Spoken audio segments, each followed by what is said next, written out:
Hi guys. Okay, so I was thinking about putting this up. I wrote a paper and I actually presented it in front of a conference 10 days after my surgery.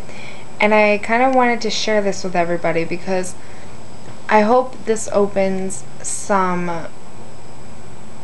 up people's minds about being overweight, and I just hope that if I put it on YouTube, maybe more people will see it and maybe I'll get my point across even more. But I apologize now, I'm probably gonna have to do this in like two or three videos because it's a really long paper, but it's worth listening to if you listen to it. Okay, the title is actually called Gastric Bypass Surgery in Overweight Women. Okay, this is weird reading it to a camera, but I'm gonna go ahead. Alright.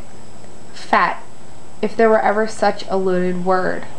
In the modern world, the word fat does not refer to the fatty acids found in organic tissue, nor does the word fat signify the wealthy, as it did back in the times when food was scarce, except to the rich.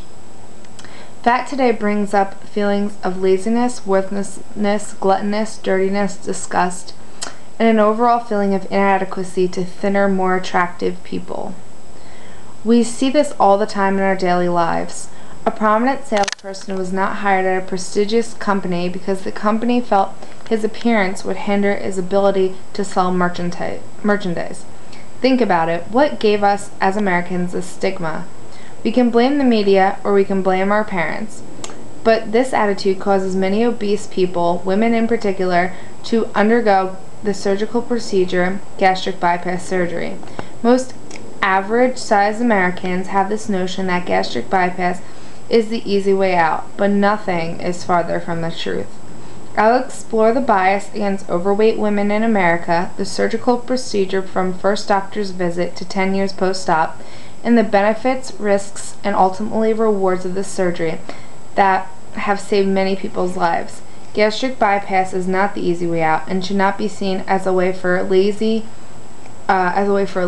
people to not have to work as hard as others in their weight loss goals. I know I, as well as other children, got teased in grade school, but generally the teasing and ridicule stops at grade school. This may continue somewhat into high school. But teasing for me continued and may have increased in high school. After high school, I was so excited to move on to college and be somewhere where nobody knew me and I can start over and let my personality show instead of being judged for my appearance. I thought surely adults in college cannot stoop to that level. So I came in my freshman year and I did make some friends. The friends that are still my friends today. But freshman year, I decided to run for class president. This was something I would have never done in high school and that I actually had a chance. But before I knew it, it was like high school all over again. I heard the rude comments, people pulled down my campaign posters, and the humiliation I felt my whole life was there all over again in a place that I considered my new beginning. People who are overweight beat themselves up about it every day and do not need other people beating them up about it too. But unfortunately, it is very common to see a fat person be made an example of somebody you don't want to end up like. So how did we get this way? It's a good question to ask ourselves. Let's think for a minute. As many obese people and medical professionals will tell you, overeating is an addiction. It's as much of an addiction as smoking, alcohol, and drugs. So why is it that obesity has such a long-standing stigma in the United States?